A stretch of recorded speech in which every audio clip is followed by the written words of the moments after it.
creo que quedas hacer en un las comentario sobre todo esto. Hay que decir algo importante, creo yo. Y es que, como sabemos, Netanyahu ha estado financiando a Hamas. Y siempre lo vemos desde el lado de Netanyahu. ¿Cómo puede ser tan hipócrita de estar condenando los atentados cuando tú mismo has financiado a la organización? Pero el argumento también se puede volver del revés. ¿Cómo se deja financiar Hamas por Israel? Ese giro no se acostumbra a hacer y hay que hacerlo. Y hay que hacerlo porque dentro del movimiento pro-palestino se acostumbra a utilizar el estigma, se utiliza todo el discurso del Holocausto, se acusa a Israel de nazi. Por ejemplo, Gilad Azmon tuvo problemas con sectores del movimiento pro-palestino que le criticaban que vinculara al sionismo del Estado de Israel con el judaísmo. Es decir, lo mismo que criticamos a Julián Macías, le fue criticado a Gilad Azmon, que no hacía más que poner de manifiesto lo obvio y más que documentado. O sea, que dentro del movimiento pro-palestino está también metida la causa esta antifascista y el giro de 180 grados. O sea, que están condenando la impunidad del Estado de Israel, pero al mismo tiempo ellos alimentan el discurso antifascista que coloca al fascismo como mal absoluto y al Holocausto como fundamento de esa imputación, ¿no?, del mal absoluto. Y no ven que es precisamente ese discurso el que le otorga a Israel la impunidad que luego critican. ¿Cómo es posible que Israel pueda hacer esto si lo hiciera cualquier otro? Pues es, como he dicho antes, es el discurso, la narrativa del Holocausto que ha sido denunciada por Norman Finkelstein. Y entonces nos hemos de preguntar por qué Hamás hace justamente aquello. Primero se deja financiar. ¿Cómo te puedes dejar financiar? Por tu enemigo. Es que es impensable. Pero luego tú vas y haces todo lo que le conviene a ese enemigo, porque el 7 de octubre pues mataron civiles. Que la narración puede estar hinchada por parte de la propaganda israelí, seguro, pero hicieron lo que necesitaba. Estuvo financiando Netanyahu Hamas durante décadas, sabiendo que eran terroristas, los dejó, los echó a un grupo, los echó al Líbano y luego pudieron volver como les dio la gana para continuar con sus actividades. Y la pregunta es, ¿por qué Hamas y el movimiento pro-palestino en general está haciendo aquello que le conviene a Israel? Es la pregunta que nos debemos hacer. Aquello que le conviene. Está confirmando todos los estereotipos del discurso oligárquico para luego protestar por la impunidad de los crímenes israelíes, cuando esa impunidad se deriva en parte de lo que ellos mismos hacen. Por ejemplo, dejarse financiar para que hagas un atentado y luego te pueden acusar de terrorista. ¿Esto en qué favorece la causa palestina? ¿En qué favorece la causa palestina repetir constantemente los estereotipos del antifascismo y colocar en el centro de toda la preocupación mundial como el paradigma de la vulneración de los derechos humanos precisamente el Holocausto, eso que llamamos la singularidad de Auschwitz? O sea, que ya hemos de empezar a plantearnos si esa confianza que a veces tenemos, porque claro, son las víctimas, son los que protestan, pero ahí eso también tiene trampa. Ya he avanzado algunas cosas sobre cómo la condena de las vulneraciones de los derechos humanos desde un punto de vista estrictamente liberal, lo que hacen también es desactivar los nacionalismos gentiles. Claro. Si encima abundas en toda la narrativa de lo que Finkelstein llama la ideología o la industria del Holocausto, si encima tú en tu campo tienes organizaciones financiadas por el otro bando para que tú vayas haciendo lo que el otro bando necesita que hagas a fin de justificar sus crímenes, ¿a qué conclusión podemos llegar?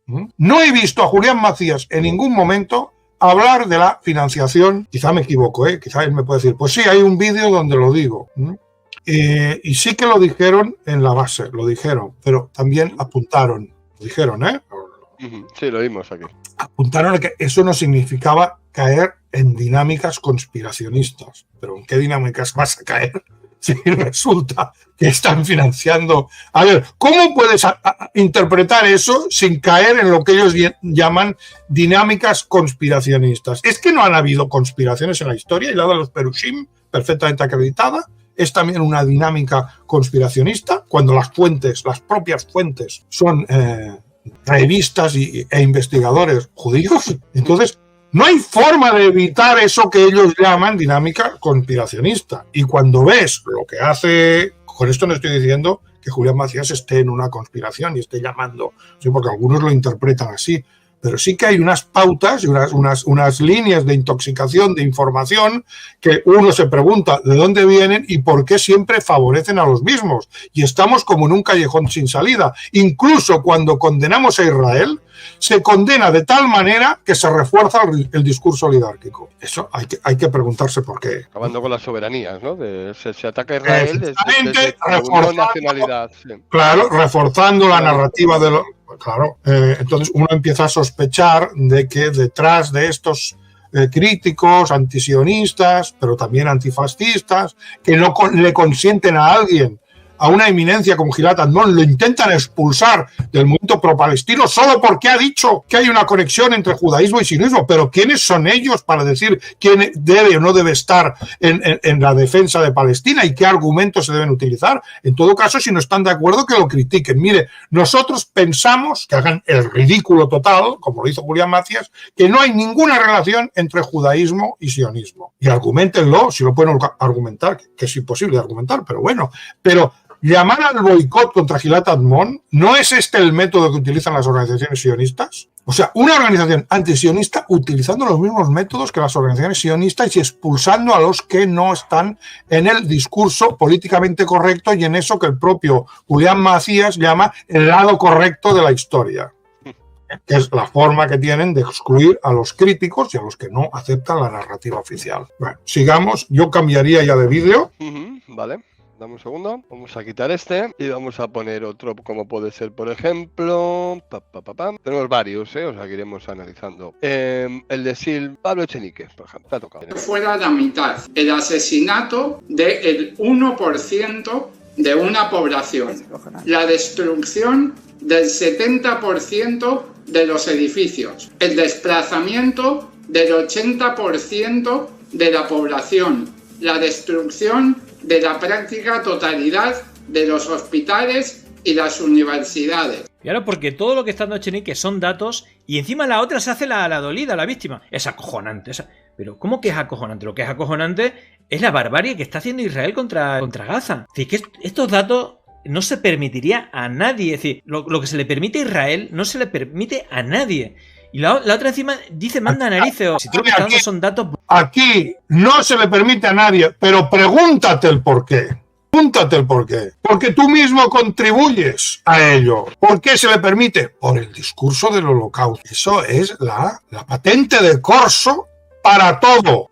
Yo no digo que no se haya de condenar todos los genocidios, pero colocarlo en el centro, inflarlo, tenerlo omnipresente constantemente en la prensa, en la tele, cada día un artículo en el país, en La Vanguardia, directamente, indirecta, haciendo referencia a eso. ¿Eso a qué contribuye? A decir, bueno, sí, pero con que los persiguieron, pues vamos a permitírselo todo. Y tú contribuyes a ello con tu discurso antifascista, porque colocar en el centro a los fascistas, cuando no hay fascistas, porque la ultraderecha que tú denuncias no es fascista, es precisamente sionista, ultraliberal, sacar constantemente al fascista, colocar en medio el holocausto. Y por lo tanto, legitimar lo que hace Israel, atenuarlo, hacer que la gente sea comprensiva, porque claro, lo que lo haces tú mismo contribuyes a todo ello, y si te haces la pregunta, yo te he dado la respuesta. Igual que ellos alegan siempre, no es que el 7 de octubre, es que el 7 de octubre hicieron, que sí, que lo que hemos comentado antes, parece que antes no pasó nada, pues esto es exactamente igual, es que la historia se repite, es que es el mismo discurso y se sorprende, es que le permiten todo, claro, igual que a otros también se les permite todo, pero bueno, seguimos con el vídeo.